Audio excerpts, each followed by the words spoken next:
Hello everyone, I am doctor Navjot Simi. जब हम UPSC की बात करते हैं तो जो हमारे रिसोर्सेज हैं वो एक बहुत ही इम्पॉर्टेंट रोल प्ले करते हैं। तो मैं सबसे पहले यही बोलूँगी कि आप शुरुआत में ही जो यूपीएससी के द्वारा सिलेबस दिया जाता है आप उसको एक डिटेल्ड गो थ्रू कर लीजिए और उसके बाद आप अपने रिसोर्सेज की तरफ जाइए। Now we will talk about general studies paper 4 that is ethics, integrity and aptitude. So ये पेपर बेसिकली दो पार्ट्स में डिवाइड इसको हम कर सकते हैं। एक जो जनरल टॉपिक्स हैं, दूसरा जो है केस स्टडीज़। क्वेश्चन पेपर भी इसी तरह से पूछा जाता है। तो इसके लिए आप एक बेसिक बुक आती है लेक्सिकॉन की, तो आप वो वहाँ से अपनी प्रेपरेशन शुरू कर सकते हैं। उसमें काफ़ी डेफिनेशंस हैं जो आपकी सिलेबस में हैं, उसको एक्सप्लेन किया जाता है। सो आपको एक थोड़ी अंडरस्टैंडिंग बिल्ड हो जाती है रिगार्डिंग एथिक्स। तो उसको करने के बाद आप किसी भी कोचिंग इंस्टीट्यूट का मटेरियल ले सकते हैं, तो आप उसको फॉलो कर सकते हैं। I would say that try to keep your sources limited. यहाँ भी आप अगर एक सोर्स रखेंगे तो आपके लिए रिवीजन करना ईजी हो जाएगा। एंड अदर देन दैट आप सेकेंड ईयर की रिपोर्ट्स यहाँ भी कुछ रेलिवेंट हैं जो आप कर सकते हैं। For instance 4th and 12th report है, उसकी आप समरी देख सकते हैं।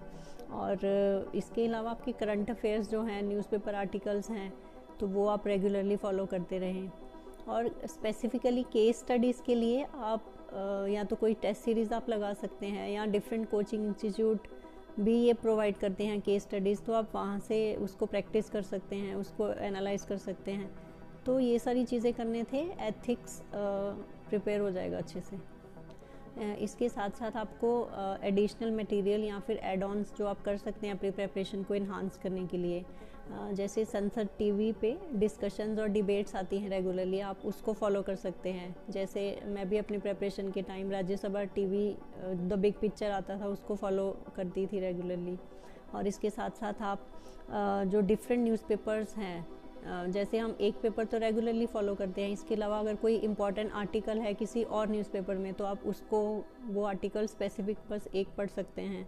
तो इस तरह से आपको ये देखना पड़ेगा कि कौन सी चीज़ें ज़्यादा इंपॉर्टेंट है, किस पे आपको ज़्यादा फोकस करना है और किस पे थोड़ा कम फोकस करना है।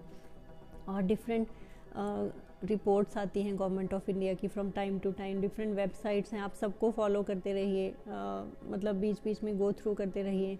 और आप इसके अलावा शेखर गुप्ता का कट दी क्लटर आता है, आप उसमें भी अगर कुछ इंपॉर्टेंट टॉपिक्स हैं वो देख सकते हैं। उससे आपकी अंडरस्टैंडिंग काफ़ी इन्हांस होती है regarding different topics. And I would say that every aspirant is unique, every selected candidate is unique. So आप अपनी कुछ इंपॉर्टेंट ऐसी चीज़ें हैं जिसको आप ध्यान में रखते हुए अपनी प्रेपरेशन करें। जैसे कि आपको अपने रिसोर्सेज लिमिटेड रखने हैं, कीप योर रिसोर्सेज लिमिटेड। आप वही रिसोर्सेज को अगर बार बार रिवाइज करते हैं, आपका प्रेपरेशन बहुत एक नेक्स्ट लेवल पे चला जाता है। And revision is the key. अगर आप मान लीजिए आपने एक हफ्ते का टारगेट बनाया है और उसको वीक के लास्ट डे में अगर आप रिवाइज करते हैं तो उससे भी आपकी जो प्रेपरेशन है काफ़ी इन्हांस होती है। So revision is the most important thing in preparation of this exam. और इसके साथ साथ जो बेसिक कंसेप्चुअल अंडरस्टैंडिंग है वो बहुत इम्पॉर्टेंट है। तो आपको कंसेप्ट्स की अंडरस्टैंडिंग होनी चाहिए और उसी की फिर एप्लीकेशन, जब आपको सवाल पूछे जाते हैं तो उसी की एप्लीकेशन के साथ आप उसको सॉल्व कर पाते हैं। और इसके साथ साथ आप क्या कर सकते हैं, आप हर एक टॉपिक के आप अपने शॉर्ट नोट्स भी बना सकते हैं जो कि आपको लास्ट मोमेंट पे बहुत हेल्प करेंगे। जब आप एग्ज़ाम देने जाते हैं तो आपके पास अपने हैंडी नोट्स रहते हैं जो आप बहुत जल्दी से रिवाइज़ कर सकते हैं। सो अगर ये सब चीज़ें आप रेगुलरली और कॉन्टीन्यूसली करते जाएंगे तो आई वुड से दैट ये एग्ज़ाम की प्रेपरेशन काफ़ी ईजी और इंटरेस्टिंग हो जाती है। So my best wishes to all of you. Thank you.